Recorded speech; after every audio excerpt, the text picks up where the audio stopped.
somebody's desire and passion to teach is something that you can't train them. It's either there or it's not, and Ruth has got that.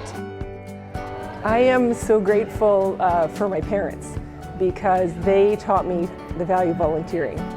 They always gave back in their community. Whenever anybody needed a hand, my mom and dad always stepped up to help. And so I hope that my own kids today understand by watching their mom volunteer at the Y that they will have a lifelong commitment to volunteering themselves. One of the most important people in my life is my husband, Grant, and I met him when I was working at the YMCA. There was a social event and one of our friends brought him to a party, and that's the very first time I ever met my husband. So actually I feel like the Y is partly responsible for that part of my journey as well, and I'm so grateful because I have an amazing husband who's been supportive. The volunteers that I work with here are incredible people, and it's a privilege to show up every week. People in my class are so motivated and wonderful, and it's a great place to be, so I'm happy to be here every week. Thank you for this opportunity. Ruth is a stroke victim and she has recovered beautifully from it. I know that, I think the first time she told me was in between a class, and I was really surprised because I was expecting her to have more external signs. She used her classes as therapy, not only for herself, but to reach out to the community as well.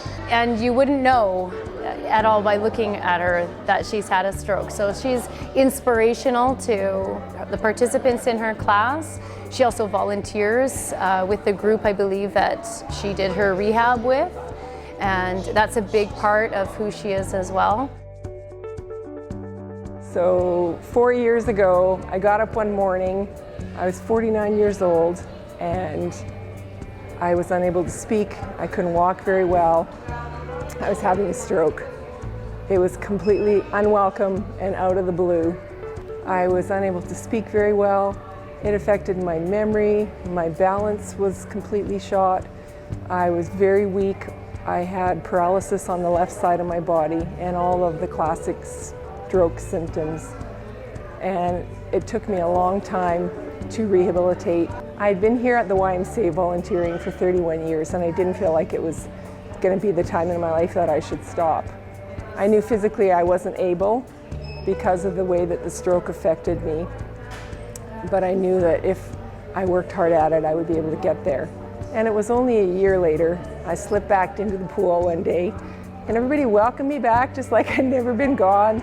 A lot of them didn't even know what happened, and it didn't matter, but it felt so good to be back doing things that I was able to before. And so I tell people in my classes all the time that if they have challenges with their health, here's my story, and if you have challenges, then work through yours, because I did, and you can too. There are such incredible people that come to work out here, that teach here and volunteer here, that work here. I feel honored to be receiving this award. Wendy McCormick is the one that nominated me, and she is one of the best staff I've ever worked with at the Y in 35 years. She is bright and energetic and enthusiastic. She motivates us and she keeps us all going. She encourages us. She keeps us trying new things and adding new classes, and it is just one of the greatest joys about being at the Y is getting to work with people like Wendy. And the people that come to our class every week are so motivated and engaged. It's one of the things that I love most about the Y is the people.